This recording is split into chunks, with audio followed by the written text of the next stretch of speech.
Hello, Ginther students. Okay, we're back and we're still talking about ourselves. Remember, we've been working with our worry warriors, trying to teach ourselves when we don't need to hit that alarm that everything's going to be okay. So, using that self-talk and our deep breathing and stuff to keep ourselves nice and calm, not let those worries get carried away. We're not in danger most of the time. We got to try to teach ourselves that, teach our worry warriors that. Last week we read the story called The Incredible Oops. The Beautiful Oops. Look at that, I just made a mistake. But that's okay. The Beautiful Oops, which was all about making mistakes. And we talked about how when we make mistakes, instead of getting sad or angry or pouting or shutting down or thinking we did something wrong, to maybe either learn from that mistake. Remember we talked about our baseball players and Abraham Lincoln. Learn from those mistakes. Use that as a chance to grow and learn something new. Or if you make a mistake, sometimes it's a chance to create something new and different that you hadn't thought of before. So celebrate those mistakes. Learn from them. Use them to do different things and new things and make your day better. Don't get stuck feeling like, oh, this didn't turn out the way I want. Now everything's ruined. No, that's not true. Or feel like I didn't do good enough on this. I feel really bad. No. Just try your best and enjoy the experience of the mistakes. Learn from them. Create new things. Today I'm going to read you guys one of my favorite stories. It's called Stand Tall, Melon. And this is another story where I want us thinking about how we treat ourselves. I talk to lots of boys and girls, and a lot of grown-ups actually, who spend a lot of time comparing themselves to other people. This person is funnier than I am, or I'm too short and everyone else is tall, or I'm not fast and everybody else around me is really fast, or I'm not good at math and other people are good at math, or all sorts of things. Thinking about what they don't like about themselves being different. And I want you to start thinking about that differently. And Melon is going to teach us this. Yes, we are all different. And yes, other people around you may have some things that you think are really cool, and maybe you wish you had some of the things they have, or maybe you wish you could be more like somebody. You know, like both of my younger brothers, my younger brother and my older brother are both 3 and 4 inches taller than me. And growing up, I always felt bad because I was so short compared to them. Do you think I need to worry about being short? No. But it took me a while to learn that. Same thing for all of you.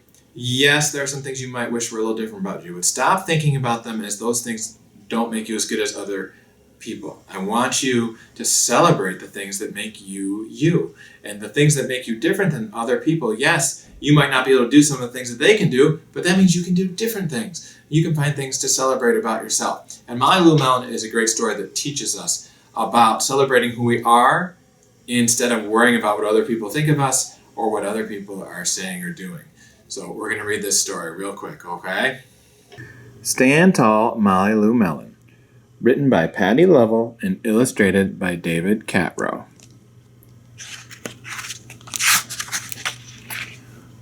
Oh, Molly Lou Melon's bedroom.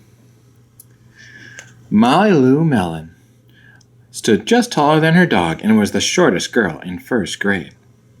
She didn't mind. Her grandma told her, "Walk as proudly as you can, and the world will look up to you." So she's very short, but her grandma says, "Walk proudly as you can, and people will look up to you." And so she did.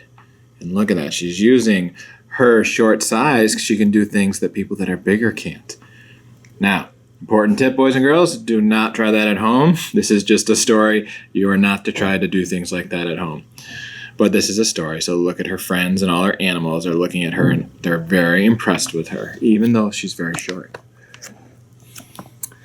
Molly Lou Melon had buck teeth that stuck out so far she could stack pennies on them. She didn't mind. Her grandma had told her, "Smile big, and the world will smile right alongside you." So buck teeth are like a beaver, where your 2 front teeth stick way out. So Molly Lou Melon has buck teeth, but her grandma says, "Just smile and the world will smile with you." And so she did. And look at that big smile with those big buck teeth. But she's smiling and she's happy. She doesn't care if other people think her buck teeth look silly. Molly Lou Melon had a voice that sounded like a bullfrog squeezed by a boa constrictor. She didn't mind. Her grandma had told her, "Sing out clear and strong, and the world will cry tears of joy." So Molly Lou Melon likes to sing, but her voice isn't great. But her grandma just tells her, "Sing out loud and proud." And so she did. So there she is singing at night to all the animals. And she's having a great time, even if some people might not like her singing voice. Molly Lou Melon was often fumble-fingered, which means she has trouble holding on to things. She didn't mind. Her grandma told her, "Believe in yourself, and the world will believe in you too." Oh, she spilled all those dishes. But her grandma says, just believe in yourself, and the world will believe in you. And so she did. And look at herself now. Even though she's kind of fumble-fingered, she learned to juggle, so she didn't give up. She kept trying. She taught herself to juggle. She's riding a unicycle and on a wire. Good thing her cat is there in case she falls. Remember, boys and girls, never try stuff like this at home. This is just a story. But Molly Lou Melon's not letting the things that maybe other people think aren't so great about her, she's not letting that bother her. She's just being herself and celebrating it. Then Molly Lou Melon moved to a new town. She had to say goodbye to her grandma and all of her friends. So there's some of her friends, and she's moving to a new town where no one knows her. So now when she lives with her grandma, she's learned to be herself, and she accepts who she is, and she's proud of who she is. And her friends are proud of who she is. But she's moving somewhere where nobody knows her. And so do you think she's still going to be proud of who she is and be herself? Or do you think she's going to worry about what everyone else thinks? And she has to start a new school. So now she's first day getting on the school bus with all these people she doesn't know. On the first day of school, Ronald Durkin called her Shrimpo in gym class. Well, that's not very nice because she's so short. When the game started, though, Molly Lou Melon caught the football, ran under the legs of Ronald Durkin, and scored a touchdown. All the children thought, wow, she's good. And Ronald Durkin felt very foolish. So he was teasing her for being too small. And Molly Lou Melon, she didn't talk back to him. She didn't argue with him. She didn't get mad. She just used her small size to let her sneak under him to score a touchdown. So she's just being who she is. On the second day of school, Ronald Durkin called her Bucky-Toothed Beaver. Remember, she's got those big buck teeth. Molly Lou Melon took out her pennies, stacked 10 high on her teeth, and smiled as big as day. All the children smiled with glee, and Ronald Durkin felt very foolish. So he was making fun of her buck teeth, and instead of getting mad at him or arguing with him or feeling like she wasn't good enough, she showed how much fun it can be to have her buck teeth. And the other boys and girls were smiling too, so she made other people happy. Didn't argue, didn't complain, believed in herself. On the third day of school, Ronald Durkin said, "You sound like a sick duck. Honk, honk." So remember, Molly Lou Melon's voice when she sings is a little different. Molly Lou Melon sang out a quack so clear and strong that it made Ronald Durkin somersault backwards, hit his head, and have to go to the nurse. All the children cried with joy to be free of Ronald Durkin for the rest of the afternoon, and Ronald Durkin felt very foolish. So she didn't say anything mean to him. She didn't touch him. She just gave her a loud quack to show how proud she was of her voice, and it surprised him so much he fell over. On the fourth day of school, Ronald Durkin said that she'd made her snowflake all wrong.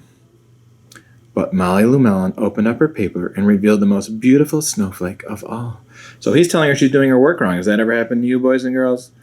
But she doesn't care. She's just doing her thing, being herself, and she knows that she can do good things. And look at her snowflake. All the children oohed and ahed, even Ronald. So you don't have to do things like everyone else all the time. I mean, we have to follow the teacher's directions and your grown-up's directions, but it's okay to just be you. On the fifth day of school, Ronald Durkin brought Molly Lou Melon a stacking penny for her tooth and smiled at her.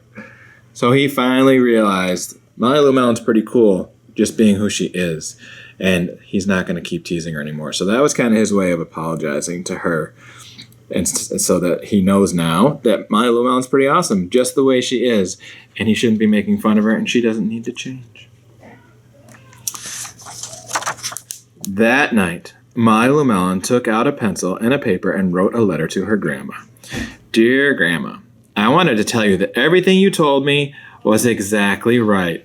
Love, Molly Lou Melon. And look at that. That's your grandma. And what do you notice about grandma?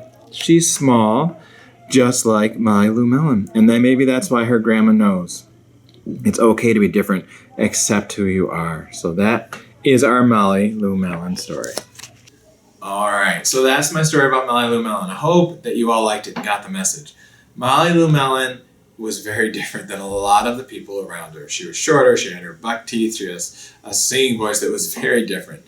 But she didn't let that stop her from enjoying who she was. She turned those things into things to celebrate about herself. She used those to make the people around her smile, to make the animals around her smile.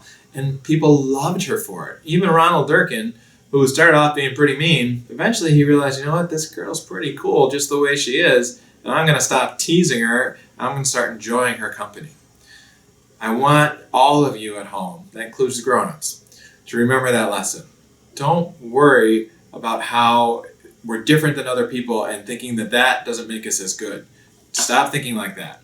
In our heads, when we realize that we're different than other people, maybe we think someone's really cool because they can do this or they have this or whatever it is that you think makes them cool, and you don't have that, that's okay. Just take whatever it is that makes you you and celebrate it. Enjoy it. Make the people around you laugh. Don't take yourself too seriously. Molly Lou Melon didn't spend a lot of time taking herself too seriously. She tried to find ways to enjoy who she was and to help the people around her enjoy themselves too. And I want all of you at home doing that also. Really celebrate who you are and what makes you you. Don't worry about how you compare to the people around you. All right, that was a lot of fun. I really hope you enjoyed this story because it's one of my favorites. I will see you all next week.